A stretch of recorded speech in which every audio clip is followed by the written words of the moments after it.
Glucose 620, pH 7.18. Ketones pouring into the blood. This is textbook DKA, and the insulin drip is already hanging, ready to go. But before your hand goes anywhere near it, look at one more number. The potassium is 3.2. Start that insulin now, and you could drop it far enough to stop the heart. So, fluids or insulin first? Here is your question. A client in diabetic ketoacidosis has a glucose of 620, a pH of 7.18, and a potassium of 3.2. The provider orders IV fluids, an insulin infusion, and IV potassium. Which action is the priority? A. Start the insulin infusion now to bring the glucose down. B. Begin fluids and potassium, and hold insulin until the potassium is above 3.3. C. Start fluids and insulin together. D. Give IV sodium bicarbonate to correct the acidosis. Pause right now and commit. 3, 2, 1.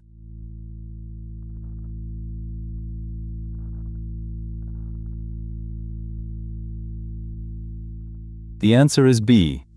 Fluids and potassium first.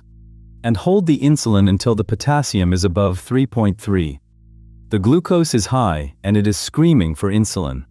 But insulin drives potassium into the cells, and this patient's potassium is already dangerously low. Give it now, and you trade a high sugar for a lethal rhythm.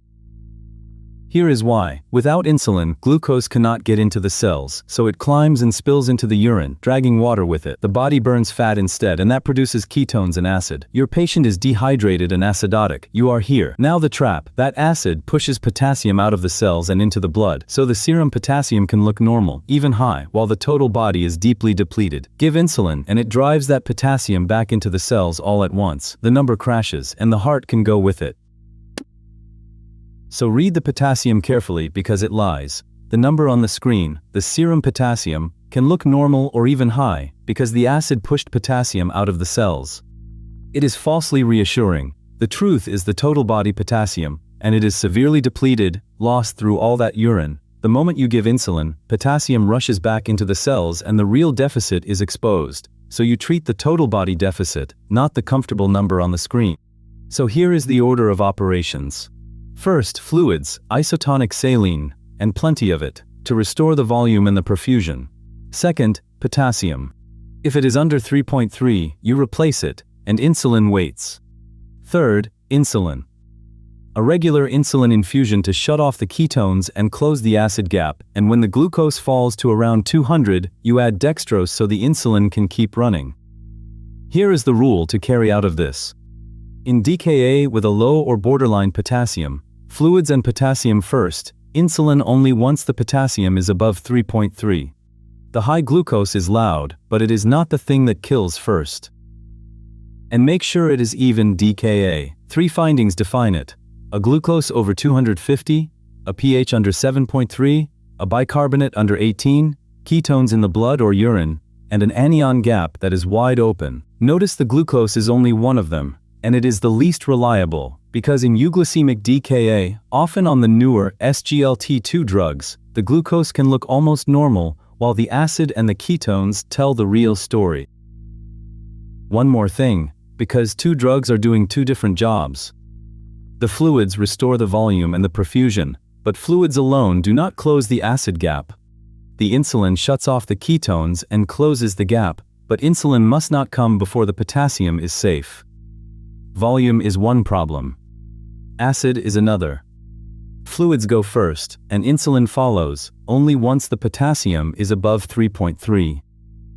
One more danger, and it is about pace. Yes, this patient is dry and needs fluids, but there is a corridor here too. Go too slow, and they stay in shock. The perfusion never recovers, and the kidneys suffer. Go too fast, dropping the glucose and the osmolality too quickly, and fluid can shift into the brain.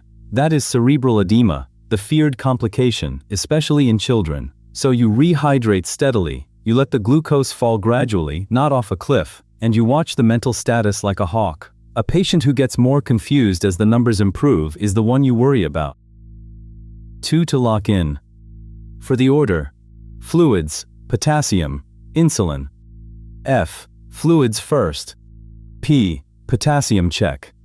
I. Insulin last. And for the trap, no K, no insulin. Is the potassium under 3.3?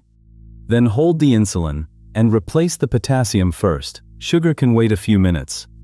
A crashing potassium cannot. Now the wrong answers. A. Start the insulin now. It drops the glucose, and that looks like the fix. But it drives potassium into the cells, and the potassium is already 3.2.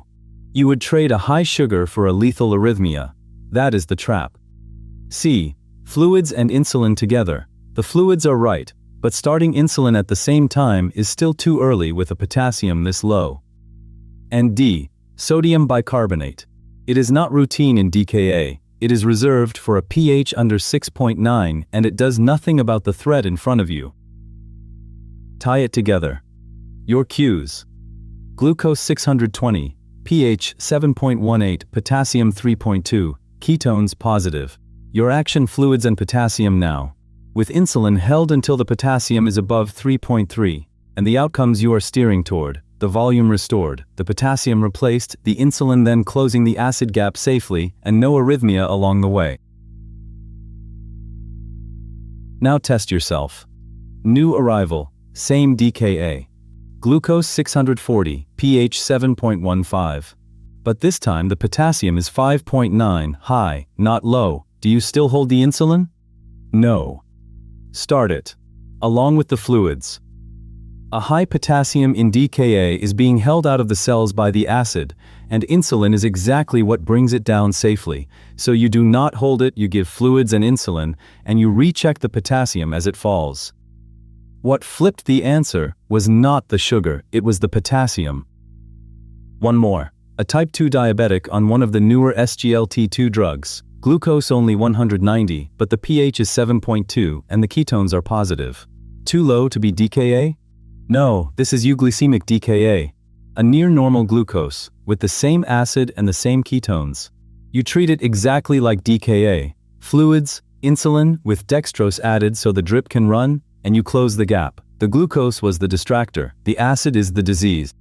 One last patient. Actually, it is the same one 4 hours later. The fluids and insulin are working, and the glucose has come down to 180. Do you stop the insulin now? No, keep it running. The goal was never just the glucose, it was closing the AON gap and clearing the acid, and that takes longer. Stop the insulin now and the ketoacidosis comes right back. So instead, you add dextrose to the fluids, which lets you keep the insulin infusing safely until the gap finally closes. The sugar looks normal long before the acid is fixed. Next episode. Glucose 1100, no ketones. A patient who is profoundly dehydrated and confused. This is not DKA. It is HHS, its dangerous cousin. How is it different? And how fast do you dare rehydrate a brain that has been dry for days? That is episode 4.